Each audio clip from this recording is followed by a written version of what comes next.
magandang pagkain doon sa loob at ipakita ko sa inyo. So ngayon, dito po kami sa labas kasi may dinandun pa yung niya, may dinandun pa yung coffee niya at 15 minutes pa tayo na tambay-tambay dito sa parang ano nga, Lounge at waiting lounge area. waiting lunch area. So ito yung naghihintay na tao dito. Yung iba nakapasok na at marami kasi dito eh.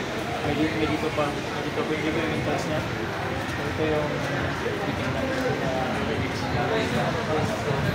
so pangatong business namin pumunta dito kasi pang 3 years na namin itong ano dito